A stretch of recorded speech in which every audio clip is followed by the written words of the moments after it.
seems to me there's something extraordinary going on in Barrie, Ontario. No one seems to know exactly what. Every time I talk to you, you have a different cup and you're drinking something different, even though we record at the exact same time.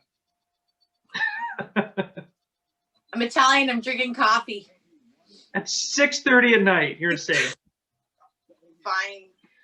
Can you tell us who we're talking to today? We are talking to Tarantula Tapes.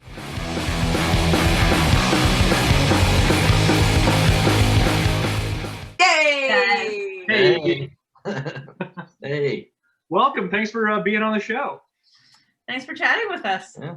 No worries. Well, not many people start a record label during a pandemic, and very few people expand the record label during a pandemic. So of course we had to talk to you because now you're Tarantula Tapes and you're Reel-to-Reel Records. How did that all come about? You go ahead. Well, I guess Tarantula Tapes was I'd say right before the pandemic with Speed Humps, we recorded an EP and we were going to put it out on cassette, and then the pandemic happened and just kind of took the steam out of that a bit. So we bought cassettes and we had planned for it. Yeah, we had them. We were ready to go. Didn't get the printing or anything done, and then just kind of.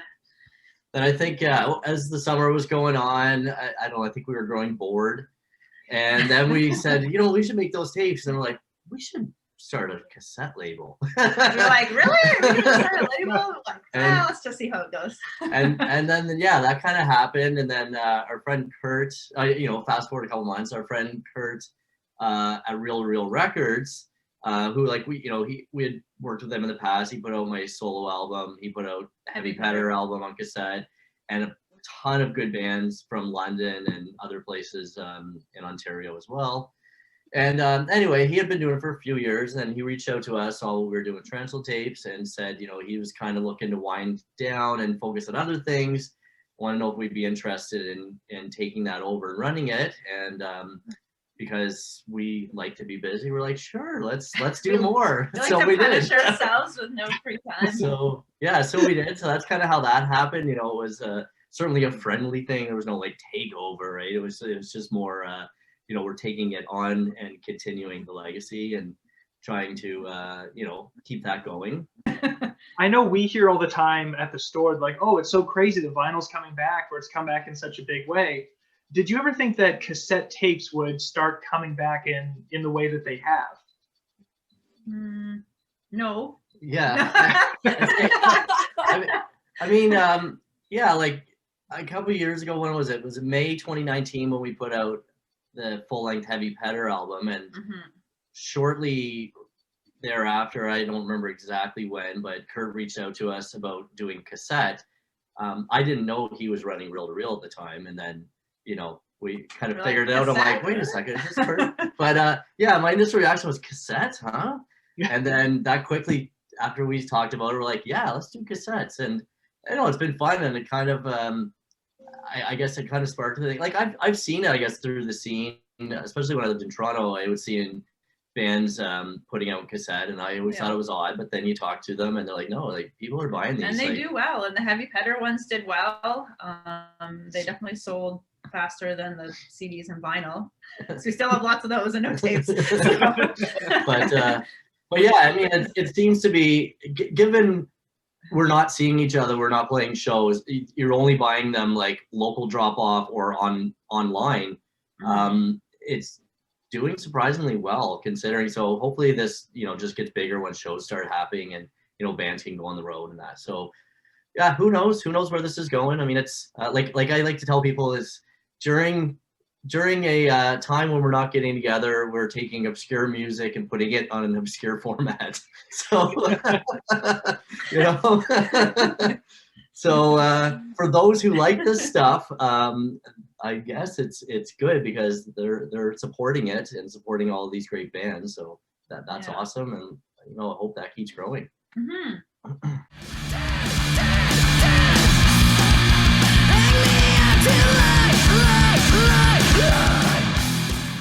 It's inexpensive too, right? Like for bands, especially, the bands that are kind of, playing small clubs and stuff like that, it's not like we're making a pile of money, right?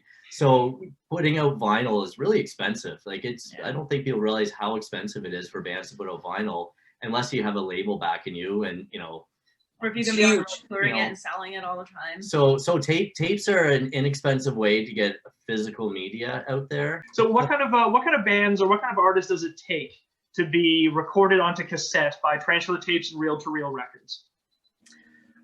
So for Tarantula Tapes, I mean, we want to focus on punk bands and things of, the punk flavor, as we say, because that's what we like. That's what we're into. That's the scene that we know. That's what we're familiar with. And we just find it's better to keep a focus.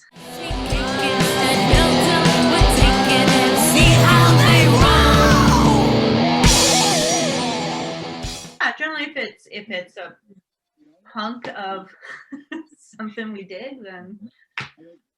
Well, that's like punk can also go like so many ways, right? Like you did like Scott Murray, he's punk, but he's acoustic punk.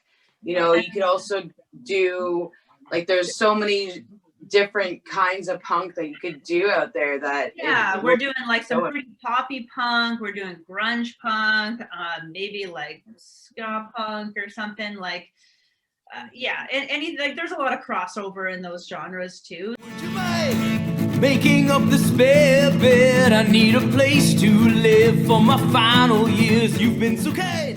And then our first out of province band, we're releasing a band from New Brunswick called 00 UFO. That's coming out at the end of March as well. So they just released their first single. They're in disguise, they hide behind your mind. Somewhere just down inside, that space that seems so wrong. Yeah. So I guess looking into the future, what do you hope for Tarantula Tapes and Reel to Reel Records, hopefully post-COVID or several years down the line? God, I don't know if I dare share my thoughts on that one. Is it too soon? It's loaded. Yeah, you go ahead. So, well, we'll speak to Reel a little bit. There was a whole bunch of releases on Reel to Reel. I think there was like 18. 16 and 2 comps, so 18. Yeah. So if any of those albums are wanting to be reissued, we would definitely keep that in the Reel to Reel family. We've already done a second pressing of the Keeping It Real compilation, Volume 2, because the first one sold out so quickly with Kurt. So we're going to keep the compilations going and kind of keep that, the memory of Reel to Reel alive that way as well.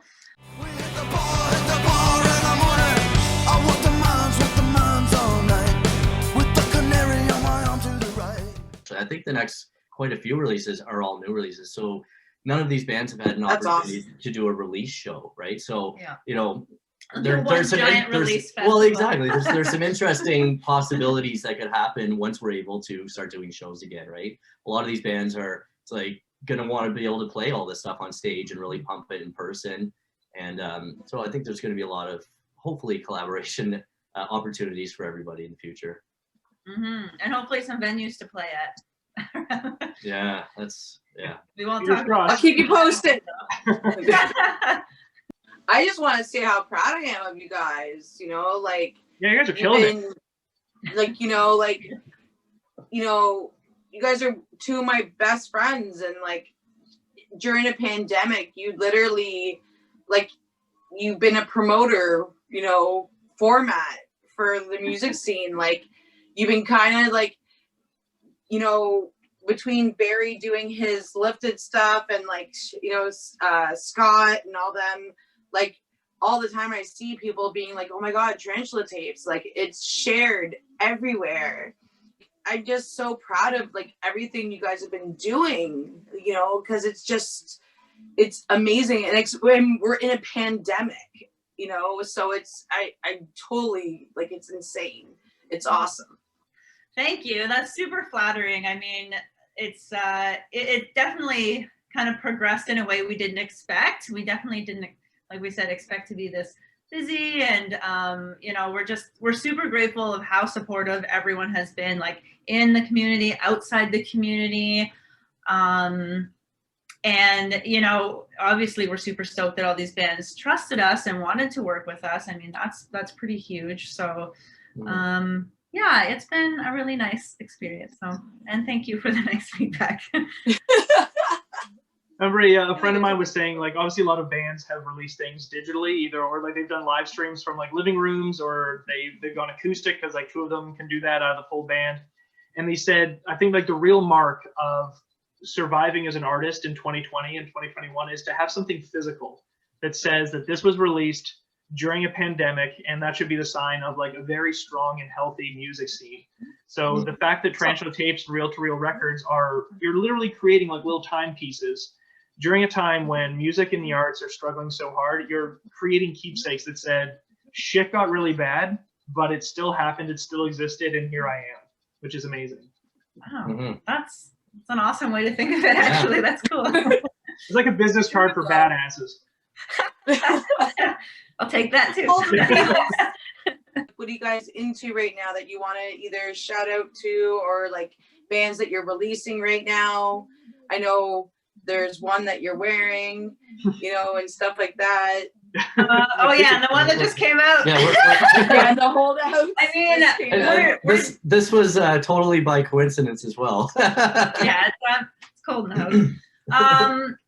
I mean, we're genuine fans of all the releases, and dubbing them all, and then the quality control checks. Like, we listen to the releases a lot, and we're not sick of them yet. So, like, we've both been all over the holdouts. I've been on the Mage EP from Cursed Arrows a lot too.